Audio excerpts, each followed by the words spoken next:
This is Entrepreneur Studio with Patrick Bryant, brought to you by SC Biz News, the Harbor Entrepreneur Center, Code and Trust, trusted co-founders in tech, and our sponsor, Harbor Wealth Management Group.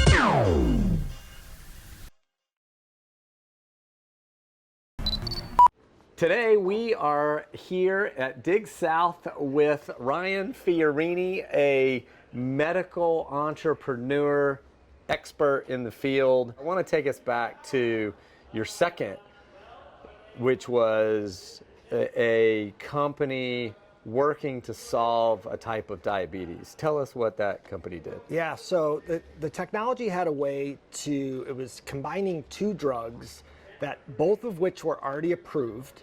In fact, one of them you could just buy at a pharmacy over the counter, and then one of them you had to have a prescription for.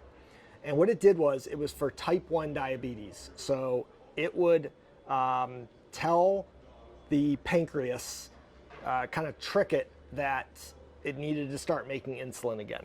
The struggle, though, in that particular company arrives at a particular board meeting, right? At this point, you're CEO, you've grown the company in some pretty positive ways and really moved the technology forward. Tell us about this board meeting. The board meeting was how much money we were going to raise. And I believed that we went for a smaller number. One of the board members believed we had to go with this huge number. And I didn't feel that it was appropriate to go for that big number. In the end, I ended up just leaving the company. It just wasn't worth it to me.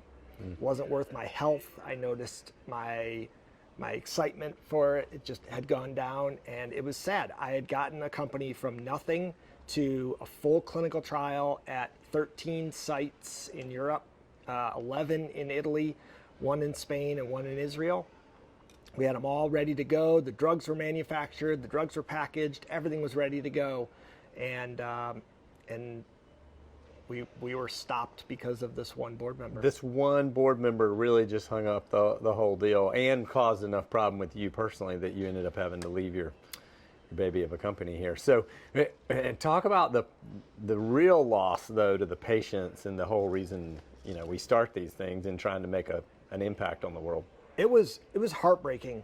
I would say maybe not daily, but certainly a few times a week. I get emails from people, from parents that would say, we don't have a lot of money, but we're willing to sell our house and do whatever it takes to go to Europe if you can get us into this trial. We'll do whatever we want for our child.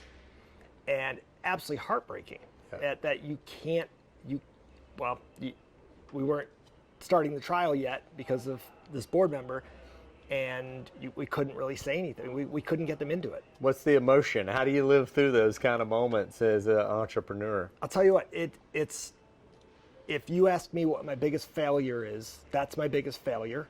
I did some things wrong. The biggest thing I did wrong was I allowed one investor to have too much stock, and that was my mistake.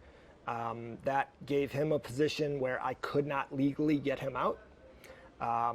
Every company after that, my new company, that is in the bylaws that no matter what, no matter if you have 99% of the stock, the board can kick you out. And so I learned a lesson. Always tough to hear a failure point, but at the same time, it's lessons learned and certainly made you a better entrepreneur for doing it. So thanks for sharing that with us. Absolutely.